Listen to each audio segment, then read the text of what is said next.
Welcome to another one, and today this over here is the Mazda CX5 pre-facelift.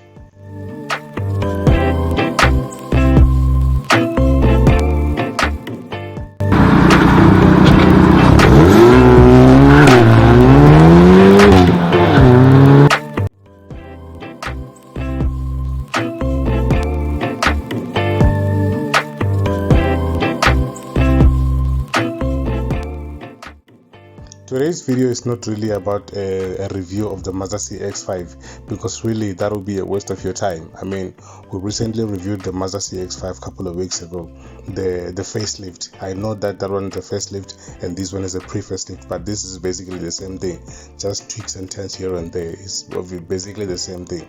So today's video is about the test drive of the Mazda CX5. On the previous one, we did not get to test drive it because we did not get to test drive it, and in this one we are going to just test drive it and feel how it feels to drive this car. But otherwise, just walk around the car and admire the beauty while you're waiting for the test drive to come.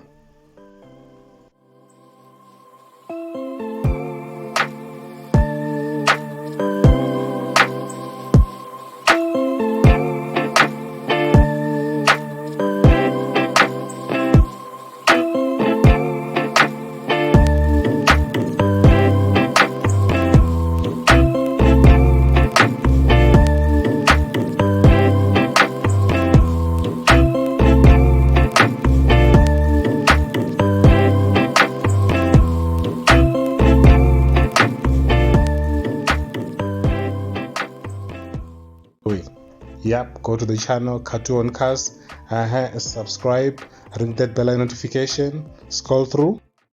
Let's drive out. Yeah, as I was still saying, if you haven't seen the previous review of the Mazda CX5, click the link on the description, it's there. But however, that one is for the facelift, and then they are basically the same car.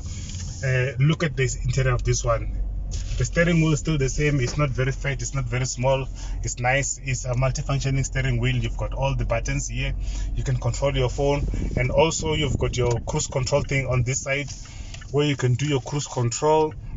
I love the silver trims here on the aircon vents. Yeah, almost the same as the previous car, this type of decorative material over there is beautiful.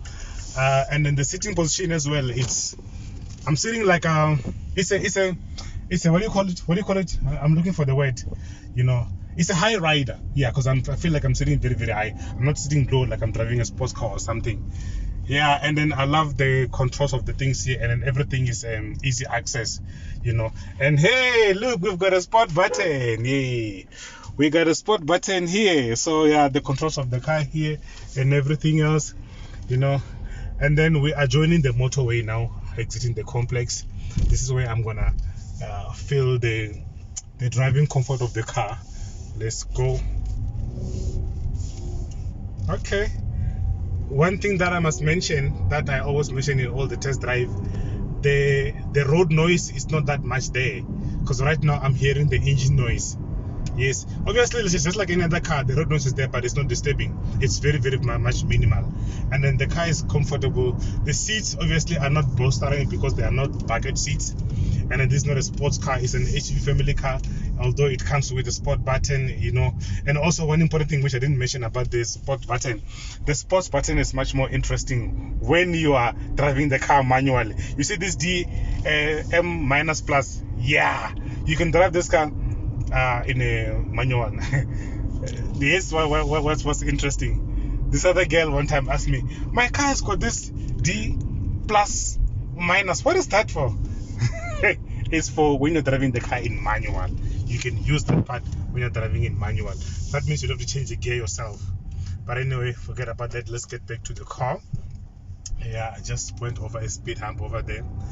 Yeah, so as I'm saying, with the driving, and then obviously again, the other important thing is the visibility. Since I'm sitting in an up high position like a high rider, so I've got great visibility. The visibility is very, very, very, very, very great. Even when I'm making a turn, I still got a clear view of what's on my side, what's on my left, right, or the front as well. So yeah, this is actually, it drives well. I'm not complaining about anything in terms of the driving. And then I'm averaging around about 6.6 liter per 100 kilometer, obviously because I'm driving short distances. I'm not in a long drive. If I'm in a long drive in a car like this, or like the Tucson, in a long distance, when you've got a full tank and then you're traveling from here to Limpopo, when you're traveling from places like here to Limpopo in a full tank, when you get there it's half tank, because cars like this don't consume too much when you're doing a long distance. But if you're going around like what I'm doing right now here, you're gonna regret. Okay, it's time for the tradition. Yeah, it's time for the tradition. Let's see how this car behaves in a tradition. I'm gonna do the hazard over there, and then I'm gonna do this, and I'm gonna flow it. Okay, do you hear it? Okay. Okay, yeah, well, obviously it's not a Lamborghini, it's just Mazda CX5, but at least you heard it. You heard that it performs well, on sports mode. Cars like this, you only get to use the sport mode when you are overtaking. Yeah, when you have to overtake, that's when you have to use the sport mode, because you don't want to cause accident or create any problem. You want to pass, and you want to pass now, so it's got a sport mode. Even though there's a bit of a leg from the table, but at least it still functions. It allows you to overtake, and then you can even take on a bus or 2 or 3 cars with a sport mode. But on a normal mode, no. On a normal mode, you really have to trust your car, or you have to do a change down. But me, when I'm doing that in a Tucson, if I'm on a sport mode, I do it on a manual one, because in a manual, it's perfect, it's faster, it's louder, it's enjoying, it encourages you, But otherwise, that was it, driving the Mazda CX5. And then I'll click the link on the description to see the review of the previous Mazda CX5. I mean the facelift, the one we just reviewed. Check the link over there. And then till I see you on the next one, subscribe, like, share, stay tuned. Peace.